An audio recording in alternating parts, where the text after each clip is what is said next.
Il est 13 h à Conakry. Merci de votre fidélité. Bienvenue dans ce journal dont voici les titres. Le chef de l'État, profondément touché par les événements survenus à Zérékoré, dans un élan de compassion, une délégation de haut niveau s'est rendue sur place, ainsi qu'à l'Abbé. À Conakry, le comité se retrouve pour coordonner la solidarité envers les victimes. Nous serons ensuite au Canada où séjourne le ministre de la fonction publique, Faya François Bourneau, a rencontré les étudiants guinéens à l'ENAP du Québec. Plusieurs sujets sont abordés pour l'occasion. Et enfin, en 2024, le ministère de l'Énergie s'est engagé à donner encore plus de courant aux Guinéens. Des infrastructures sont réalisées dans le cadre de ce projet d'envergure dont nous allons parler dans cette édition d'information. Mesdames et messieurs, bonjour à tous. Vous le savez, la Guinée est en deuil depuis la tragédie survenue lors d'un match de football à Zérékoré.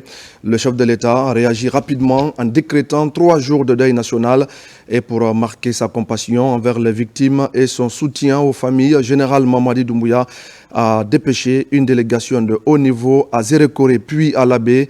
De retour à Conakry, la mission et le comité mis en place se sont retrouvés pour coordonner les mesures de soutien aux victimes et à leurs familles. Fatoumata Kourouma. La Guinée est plongée dans une tristesse profonde après la tragédie qui a endeuillé la nation lors du match de football dédié au renforcement de la cohésion sociale et la paix entre les équipes de l'Abbé et Zérékoré.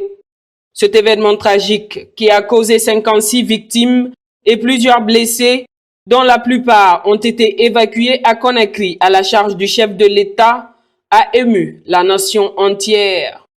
Le président de la République, le général Mamadi Doumbouya, a immédiatement décrété un deuil national de 3 jours, invitant chaque citoyen à honorer la mémoire des victimes et à manifester une solidarité sincère envers les familles touchées. En réponse à cette tragédie, une délégation conduite par le Premier ministre, chef du gouvernement Amadou Ouriba, est composée du ministre secrétaire général de la présidence, général Amara Kamara, et de plusieurs membres du gouvernement, a été rapidement dépêchée par le président Mamadi Doumbouya afin de se rendre à l'Abbé ce mercredi 4 décembre 2024. Ainsi, après Zérékoré, la délégation mandatée par le chef de l'État a rencontré les sages de la ville de Karamoko Alpha pour partager le message de paix, d'unité, de compassion et de fraternité du président de la République, le général Mamadi Doumbouya. Ces moments de recueillement et de compassion ont montré le visage humain et profondément empathique de la gouvernance. Les gestes de solidarité et les initiatives de soutien rappellent que, malgré les épreuves, les Guinéens restent unis et déterminés à bâtir un avenir meilleur où chaque vie est précieuse et chaque souffrance trouve écho dans le cœur de tous. Le président de la République nous a mandaté de venir présenter, comme nous l'avons fait à Zérékoré, les condoléances à la communauté de la ville. Et notre présence dans cette case de Tienouali ou Wadiam est une tradition et c'est un devoir également. C'est le lieu par excellence où nous pouvons être certains, en s'adressant aux notables et aux religieux qui sont regroupés ici, que nous nous adressons à l'ensemble des ressortissants et à la communauté de la population de la ville. Donc, notre message, c'est un message de compassion et de présentation des condoléances. Vous êtes également au courant que le président de la République a pris des dispositions idoines pour accompagner toutes les familles des personnes éplorées durant cette tragédie que nous avons vécue dimanche dernier. C'est pour souligner que le gouvernement et l'ensemble des autorités sont peinés d'enregistrer un si grand nombre de décès et de blessés. Quel que soit le nombre, que ce soit 10 personnes, 20 personnes, 30 personnes, 56 personnes et même au-delà, C'est un deuil de l'ensemble de la communauté nationale. Et nous avons pris des dispositions en relation avec l'accompagnement des magistrats pour que toutes les familles éplorées puissent être accompagnées. Je dis ça pour dire à tout le monde qu'il n'y a aucun lieu de créer des polémiques inutiles sur le nombre de décès. Même s'il n'y avait que 10 décès, c'était déjà un drame national. À plus forte raison que le nombre déclarés par les services hospitaliers sont de 56 voire de 57 personnes. Et la capacité de résilience que des populations un peu partout, que ce soit à Zéro-Corée, à Labé et ailleurs, ont montré, doit être également l'attitude que tous les responsables, quelle que soit leur sensibilité, devraient avoir pour respecter la mémoire de toutes les victimes, surtout dans cette période de deuil national que le président de la République a décrété. Nous comprenons la douleur des pères et des mères de famille qui perdent leurs enfants au moment où cela commençait à être des adultes. On ne peut pas revenir en arrière, mais nous prions pour que tout le monde prenne en considération cette douleur et cette peine, et le gouvernement, le président de la République et toutes les autorités et institutions de la République présentent les sincères condoléances à toutes les familles qui ont été peu ou prou impactées par cette tragédie. Wati kon fo neɗɗo weltorta fatulleji ma ɗum tana. Avant tout, une personne ne peut pas être satisfaite quand il y a des événements douloureux, comme le décès ou autre chose qui ressemble au décès. Personne aussi ne peut demander à quelqu'un d'autre d'être content de ça. Mais en tenant compte de notre conviction et de notre bonne foi, notre foi en Dieu, on peut demander à tout le monde de pardonner et d'accepter. Accepter surtout ça. Vous avez entendu ce qu'il vient de dire. Et celui qui l'a dit au nom du général président Mamadi Doumbouya. Et tous ceux qui viennent après lui, notamment le général Amara et tous les autres ministres, les délégations qui les ont accompagnés, si c'est d'autres événements ou d'autres actions à faire, tout ce monde, tout cela ne peut pas se déplacer en même temps pour venir en un seul lieu et au même moment. Et ensuite, avec cette urgence.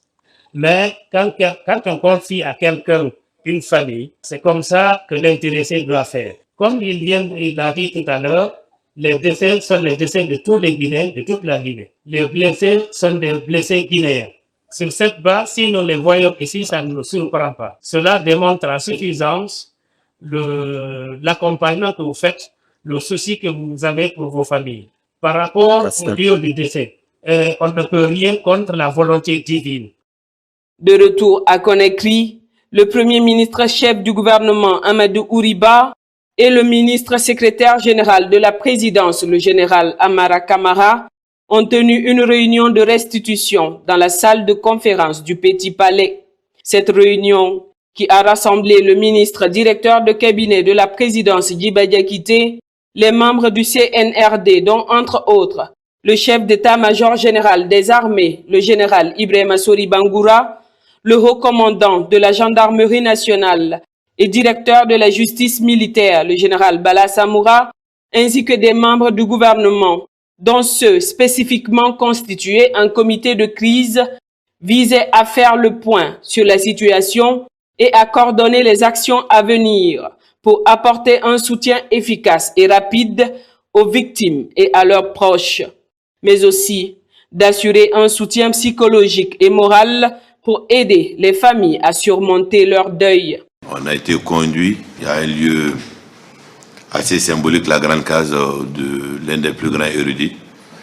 Là-bas étaient regroupés les joueurs qui sont revenus de l'AB et de Zéro-Corée, aussi les organisations de la société civile, les sages, les religieux et les organisations de femmes. Et les sages ont présenté les 10 noix de cola symboliques, tout en remerciant. Ensuite, le Premier ministre, parole a été donnée au Premier ministre qui a rappelé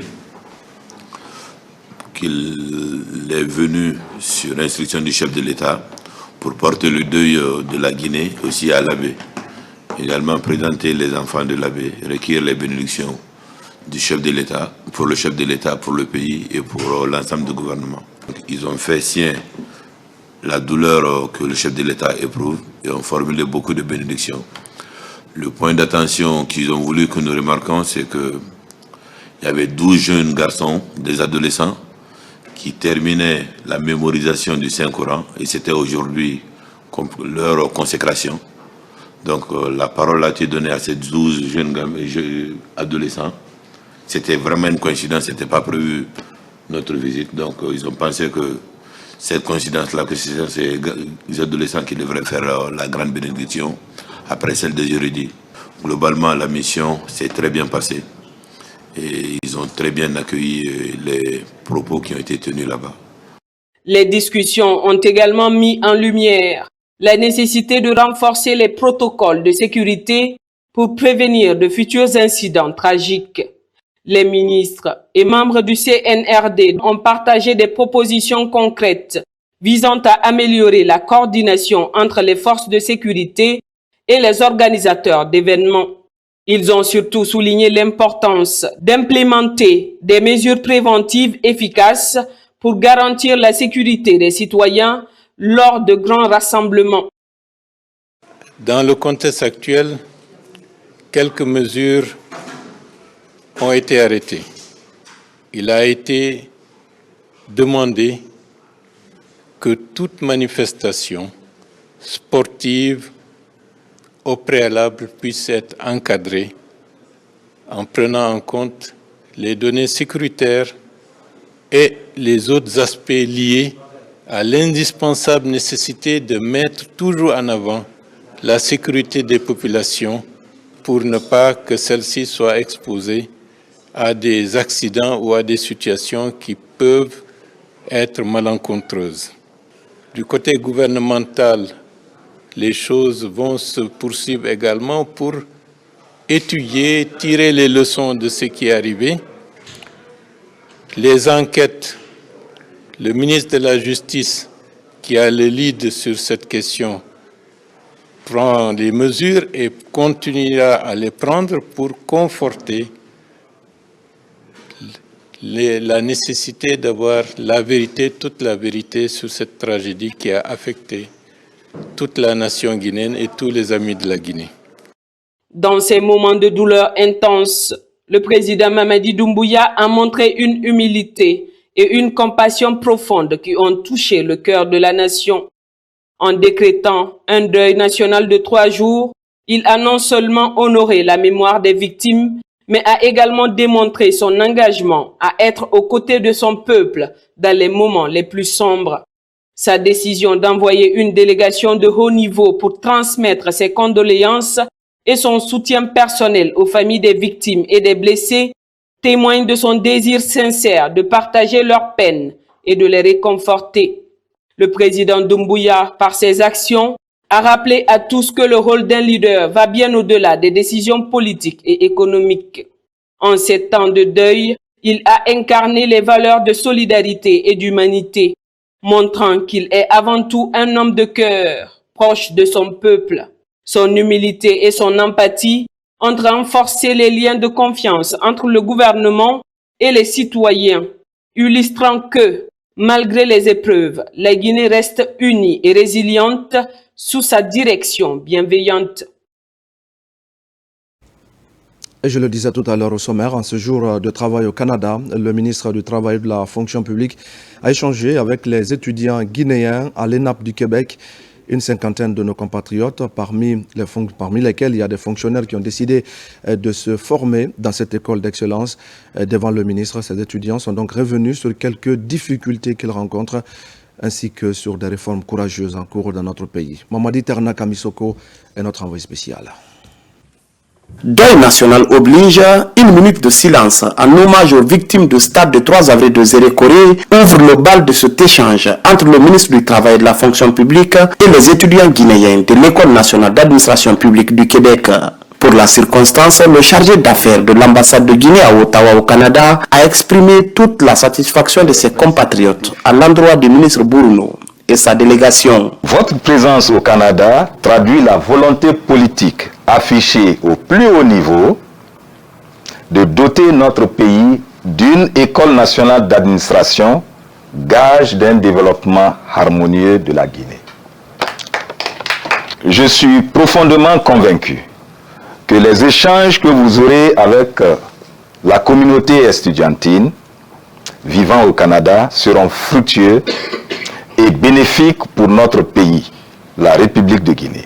En bon pédagogue, le ministre Faya François Bourouno a tout d'abord fait le tour d'horizon des grands chantiers portés par son département avant de revenir sur les axes de la transition centrés autour du social, de l'économie et de la politique. Un exposé édifiant qui a capté l'attention des étudiants guinéens. J'apprécie l'arrivée du ministre et surtout sa rencontre avec les étudiants. C'est vraiment une chose à saluer parce que depuis 18 mois que je suis là, c'est la première fois qu'on rencontre une autorité ici.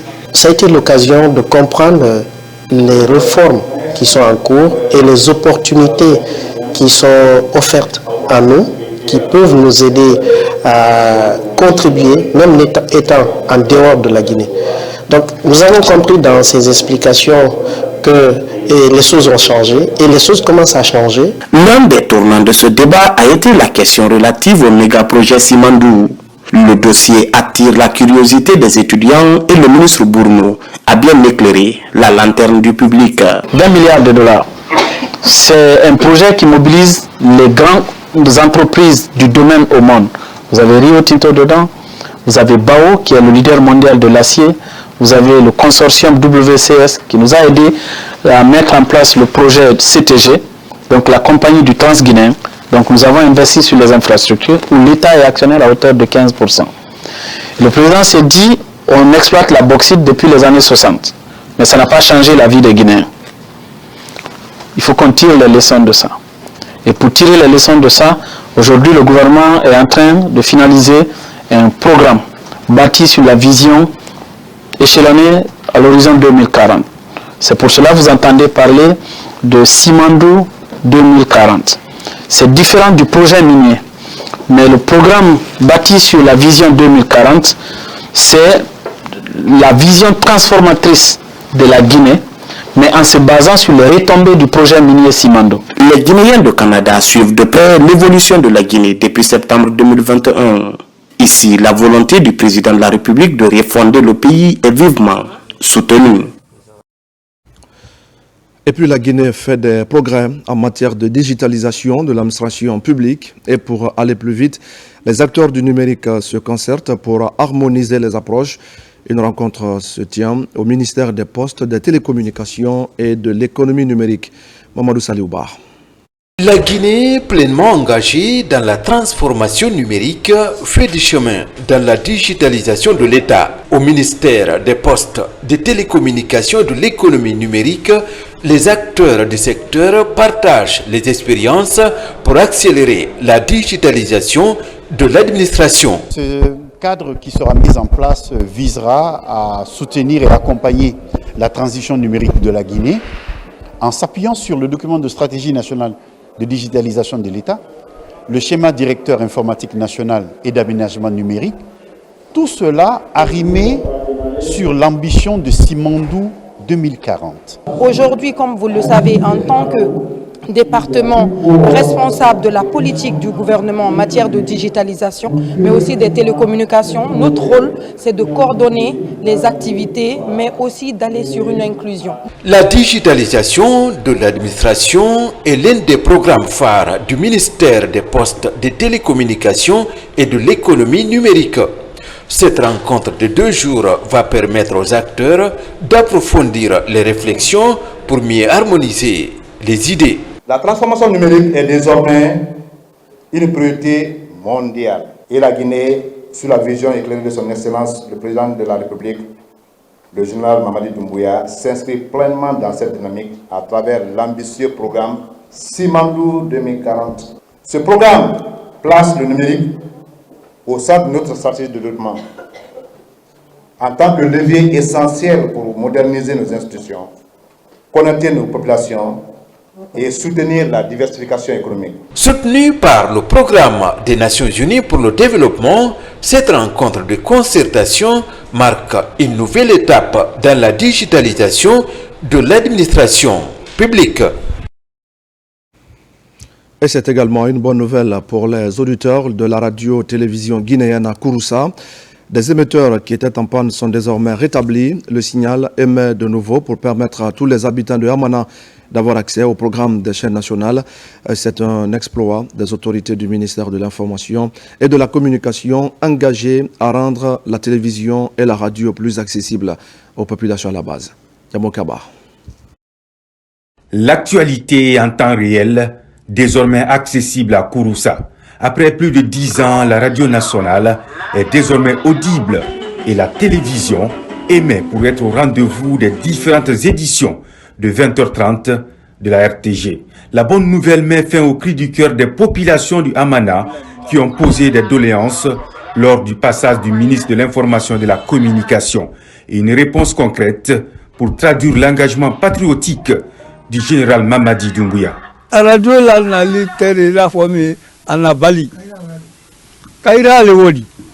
Ce grand retour est un bonheur pour nous. Au nom de tout Hamana, je formule des bénédictions pour le ministre Fana et le président de la République pour ce grand exploit.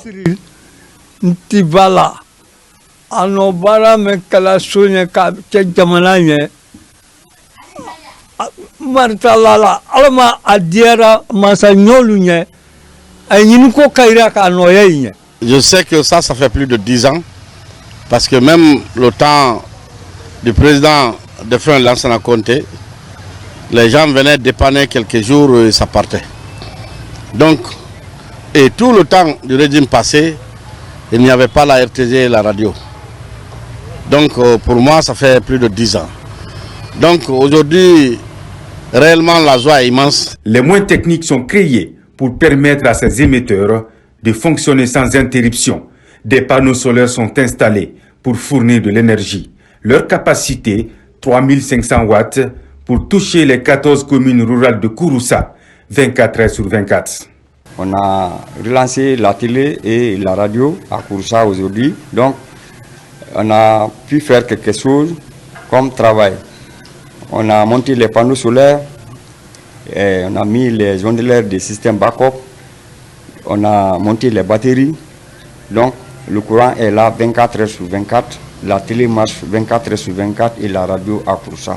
À la préfecture, une rencontre est organisée pour expliquer les enjeux des antennes locales. Ce partage équitable a un double avantage: reconquérir les toits et rendre accessible la télévision nationale aux populations locales pour leur permettre de s'enquérir des nouvelles du pays sans mettre la main à la poche. Comme anciennement, on peut remonter une rebobinage simple pour avoir l'image facilement. Et ce qui peut payer aussi encore, les antennes Yagi au marché peuvent payer, et tu prends le télécommande seulement, tu prends le menu et envoyer sur le système RFoot comme recherche automatique, ça va prendre la télé facilement. Le code de la télé c'est 223. Quand ça sort le numéro 223 seulement sur la télé, tu as l'image de la télé nationale. À Kouroussa, l'intérêt pour la radio et la télévision nationale s'est ravivé. Une offensive médiatique pour soulager les assoiffés de l'information. Le chef d'orchestre de toutes ces réformes, le ministre de l'Information et de la Communication, Fana Souma, défend les idéaux du président de la République pour permettre aux auditeurs et téléspectateurs des chaînes nationales d'être au rendez-vous de l'actualité. Une politique de proximité qui affiche ses premiers effets. À Kindia maintenant, les acteurs impliqués dans la protection de l'environnement étaient en concertation. Une rencontre autour du guide métrologique général de l'audit environnemental et social, un document pour toutes les parties prenantes dans cette région qui abrite plusieurs têtes de sources des fleuves qui arrosent le continent. Alpha Siagaba. C'est la rencontre de tous les enjeux liés à l'environnement dans la région de Kindia. Elle regroupe l'ensemble des parties prenantes des différentes préfectures que compose la région. Pour cette première phase, les préfectures de Forikaria, Koya, Kindia et Dubreka sont concernées. Nous sommes venus échanger avec les différentes parties prenantes, notamment les représentants des sociétés minières, et puis les représentants des CPSS, et quelques services techniques, sur l'importance de renforcer un peu l'arsenal juridique sur l'évaluation environnementale, qui est l'audit environnemental et social, qui est l'un des outils de l'évaluation environnementale, qui est un outil de plus qui vient pour renforcer la gouvernance environnementale. Cette journée permet également de vulgariser le guide méthodologique général de l'audit environnemental et social. L'idée d'avoir une meilleure perception des engagements des sociétés en phase d'exploitation. C'est un outil qui va permettre aux différentes entreprises installées de mieux se comporter vis-à-vis de l'environnement et pour le respect des engagements tenus en phase de début du projet. Nous nous efforcerons à respecter les engagements préalablement pris et pour permettre à nos codes d'avoir plus de force et de protéger l'environnement. Avec son climat doux et tempéré, Kindia est l'un des poumons écologiques du pays. La région détient également plusieurs têtes de sources des fleuves qui arrosent le continent. Ainsi, la protection de Dame Nature se pose en termes de défi. Je le dis également au sommaire, au ministère de l'Énergie, de l'Hydraulique et des Hydrocarbures. Les activités ont été dominées en 2024, entre autres par la mise en œuvre de projets d'amélioration de l'accès à l'électricité en Guinée. Un projet d'envergure qui a permis de réaliser plusieurs infrastructures, notamment dans les 4 régions, grâce au financement du gouvernement et des bailleurs de fonds. Nabi Kamara.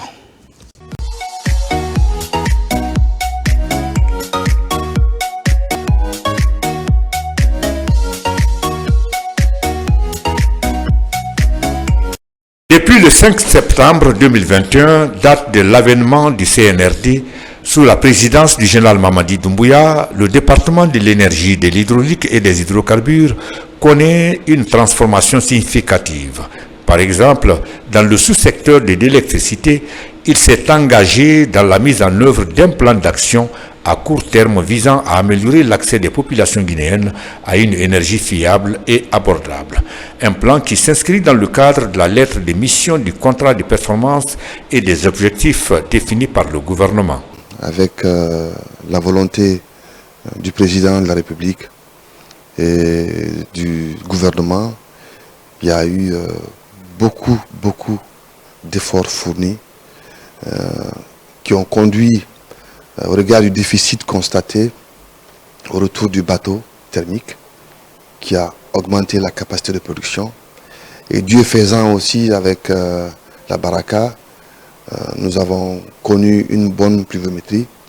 Cela nous a permis de gérer de manière efficiente et efficace l'eau au niveau des barrages qui, du délestage chronique, nous sommes retrouvés en exportateurs d'énergie dans les pays de la sous-région. Il y a eu des échanges d'énergie. Nous avons maintenu un cap aujourd'hui qui nous permet de tourner à plein régime au niveau des 2 barrages. Et ensuite, les centrales thermiques existantes au niveau des DG, ces centrales datant de plus de 16 ans, d'autres de 20 ans, sont en réhabilitation. Dans le développement de l'énergie solaire, il faut noter la construction des 3 centrales solaires totalisant 100 MW, 30 à Kouroussa, 35 à Kankan et 35 à Sigiri. Il y a également l'injection de 112 MW dans le réseau électrique de Conakry pour l'acquisition d'une centrale flottante pour améliorer la desserte, la réhabilitation des groupes thermiques à Kipé et à Kaloum, l'extension du poste 110-20-15 kV à Kindia grâce au financement de l'Agence française de développement. En matière de promotion de l'électrification rurale, 32 localités sont électrifiées en Zérékouré et Kindia grâce à la construction de 279 km de lignes électriques 34 postes moyenne tension, basse tension et 854 éclairages publics. La réalisation de 2 mini-centrales photovoltaïques à Tchengalbori et Bolodou, financées par le programme des Nations Unies pour le développement, l'extension et la modernisation des réseaux électriques de Dubrika, Koya et Mania, la poursuite du projet de réhabilitation et d'extension du réseau électrique de Conakry. Le ministère de l'Énergie, de l'Hydraulique et des Hydrocarbures demeure engagé à poursuivre ses actions pour répondre aux attentes des Guinéens et à faire de l'accès universel à l'électricité une réalité d'ici les prochaines années.